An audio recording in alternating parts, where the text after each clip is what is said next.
about to leave, already packing.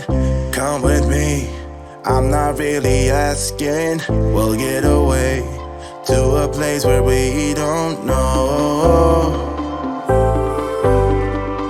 About to see. 1. Do little loving things every day of your life for your friends, relatives, and neighbors. These little kindnesses gradually build the habit pattern of divine love within your consciousness, and in turn, attract loving actions from others. 2. To build the divine love concept, you must first rid your mind of the consciousness of hate, envy, resentment, jealousy, and malice. Whenever such a negative thought enters your mind, say to yourself, I now supplant this negative thought with the thought of divine love. Soon you will have rid your mind of these deadly negative thoughts which counteract divine love. 3. It is not enough to love only our friends and relatives.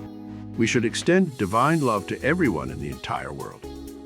I know it is difficult to hold this cosmic concept of love, for there have been so many enmities throughout the centuries in countries that have long been oppressed by their enemies.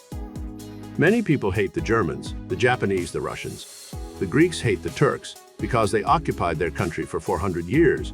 Rationally, we can understand such reactions, but spiritually, we cannot condone hate of any kind.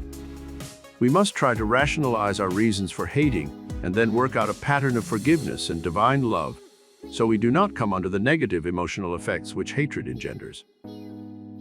A girl who came to my lectures in Carnegie Hall for some time had the most radiant and beautiful expression on her face.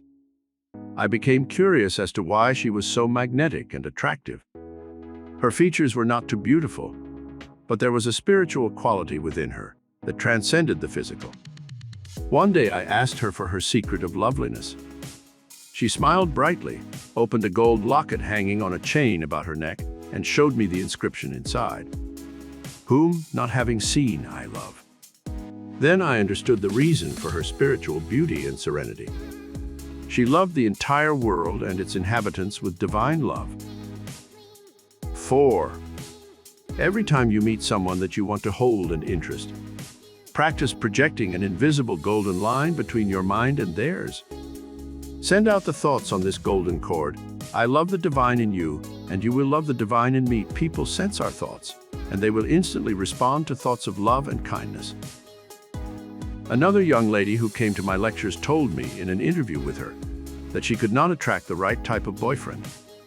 She wanted to marry and have children desperately, but all the men she attracted seemed so physical and animalistic that she had withdrawn into a shell of solitude and no longer went out on dates with boys. I gave her this golden cord concept and told her to radiate divine love rather than physical or emotional love. She left my office a changed person. Within 1 month, she had 3 proposals of marriage from fine men. Later, she made her choice and married. She now has 3 beautiful children, and her entire life has changed. 5. Your mental states show on your face and in the contours of your body.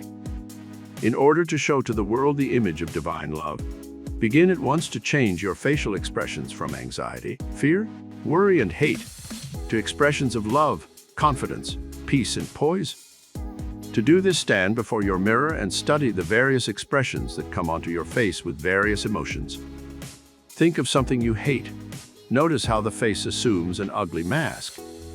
Fear and worry do the same thing. Now change your thought. Think of someone or something that you love. See the uplifted expression of the cheeks and mouth. When you meet people you want to attract or impress, carry the expression on your face that you have when you say, I love you. 6. Another important way for stirring the consciousness of divine love from within is to memorize beautiful and romantic poetry. The electrical pulsations from your mind to your face tend to set the mold of your expression in the form of the thoughts you habitually think. Emerson said, "What you speak so loudly that I cannot hear what you say." To shape the inner consciousness so its radiations are romantic and beautiful in your face and form, absorb the beauty and meaning of romantic poetry. Learn Elizabeth Barrett Browning's beautiful poem, How Do I Love Thee, in its entirety, and say it often when you wish to become inspired with divine love. Study the poems of Keats, Shelley, and Byron. Also the love sonnets of Shakespeare.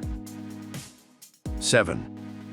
Learn to be a lover of beauty in life, and soon you will reflect beauty in your soul. This soul beauty transcends physical beauty and will make you radiant and beautiful.